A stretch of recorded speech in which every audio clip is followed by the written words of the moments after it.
Hallo, wir haben Gäste. Arius und Saul. Wisset, wir werden jetzt über etwas sprechen, worüber wir noch nie gesprochen haben. Ich habe hier wenig Kompetenz. Wir werden über sakrale Dinge sprechen, von denen Menschen leben. Herr Arius, erzählen Sie, was Sie erlebt haben, als Sie uns besucht haben? Was war anders als in Gebäuden mit quadratischer Architektur? Was können Sie über Kuppeln erzählen, was man nirgendwo anders findet, nur in Kuppeln? Kuppeln entsprechen der sakralen Geometrie. Als Energiepraktiker beschäftige ich mich seit langem intensiv damit und kenne mich aus. Was sakrale Geometrie ist, wie sie den Zustand eines Menschen, die Gesundheit und andere Frequenzen beeinflusst.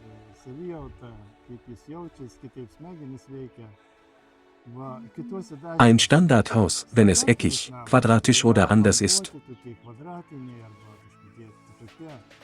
entspricht nicht der richtigen Geometrie, und die Energie stagniert dort oft. Wenn wir den Wärmewiderstand betrachten, ist er unterschiedlich. Und das Gefühl ist auch völlig anders. Für diejenigen, die sich besser fühlen wollen, Fortschritte in sich selbst machen wollen, wo das Gehirn und die neuronale Aktivität stärker verbunden sind und die Stimmung sich verbessert, ist der Unterschied erheblich. Es geht nicht nur darum, die Form der Kuppel visuell zu betrachten, sondern auch, wenn man hineingeht, spürt man die Ökologie, da die Kuppel selbst eine energetische Sphäre schafft.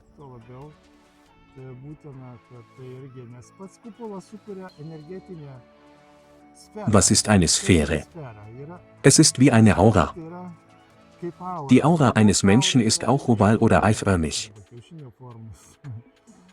Sie hat also auch ihre eigene Geometrie. Positive Energie wird erzeugt. Was bedeutet das? Sie ist konstant positiv und sakral. Viele Tempel haben pyramidale Strukturen, die auch nach dem Prinzip der sakralen Geometrie gebaut sind. Maße sind ebenfalls wichtig. Raum und Größe sind auch entscheidend. Für den einen reicht ein kleiner Raum, für den anderen ist ein größerer oder sehr großer nötig. Je nach der Aura des Menschen, seinen energetischen Bedürfnissen und so weiter. Sakralität ist, wenn ein Mensch gesund sein kann, gut schlafen, gesund leben, klar denken und sich wohlfühlen kann.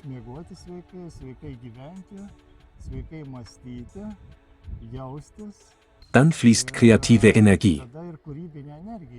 Begeisterung entfacht sich, und der Dopaminspiegel steigt. Ich habe eine Frage. Es gibt Menschen, die ein alltägliches Leben führen. Zur Arbeit gehen, danach in den Laden, essen, Fernsehen, schlafen, und das jeden Tag. Wo sollten sie anfangen, um das zu spüren, wovon sie sprechen? Um sozusagen in einen anderen Modus zu wechseln. Zuerst den Fernseher abschaffen, denn er hypnotisiert. Natürlich sich informieren, lernen, dass es Vielfalt in der Welt gibt, in der wir leben. Wie Farben und Formen, so gibt es auch eine Vielfalt an Geometrie. Es geht nicht nur um Politik, sondern auch um das, was wir nicht sehen. Und man kann sich damit vertraut machen, es gibt Menschen, die sich dafür interessieren. Wir werden Kontakte in die Beschreibung einfügen, ihr könnt es euch ansehen, und wir teilen gerne gute Emotionen. Es hat mir sehr gefallen, das Gefühl ist toll, man spürt gute Energie. Wo es zum Beispiel über 100% positive Energie gibt, während es in einem quadratischen Haus vielleicht 20 bis 30% positive Energie gibt. Es kann auch zwischen plus 30 und minus 30 schwanken, abhängig von verschiedenen Nuancen. Sind das Prozentsätze? Energieprozentsätze. Also Prozentsätze von dem, was wir messen können. Wie der Raum funktioniert, hängt auch von der Feng Shui-Anordnung ab, der Platzierung von Objekten, vielen Faktoren eigentlich.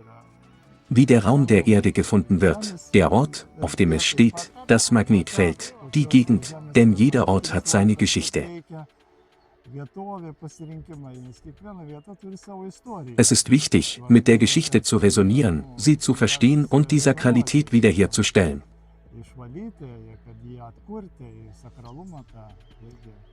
Jetzt sehen Sie Kuppelhäuser mit einem anderen Blick. Sagen Sie den Zuschauern, warum sie Aufmerksamkeit erregen? Warum haben Sie begonnen, sich dafür zu interessieren? Zunächst, weil wir selbst gesucht haben, uns schon lange dafür interessieren. Vielleicht 20 Jahre oder mehr. Wir haben Lehmhäuser angeschaut und sogar gelernt, sie zu formen. Die Grundlage ist, dass man näher an der Natur, an der Erde ist.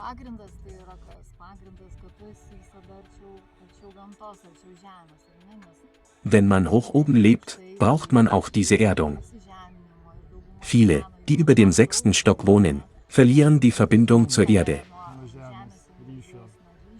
Und es ist sehr wichtig, Zeit mit Erdung zu verbringen, barfuß zu gehen, und nicht jeder tut das wirklich. Deshalb fühlen sich Menschen schlecht, haben physiologische Probleme. Wir verlieren einfach die Verbindung zur Erde. Unsere Energie, wie sie von unten nach oben fließt, muss zirkulieren. All diese Dinge tragen zur physischen, mentalen und emotionalen Gesundheit bei.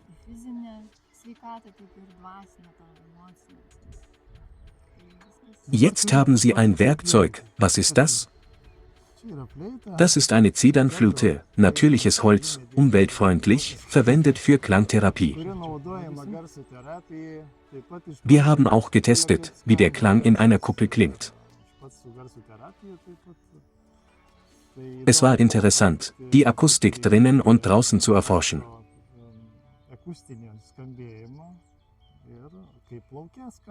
Wir würden gerne zuhören.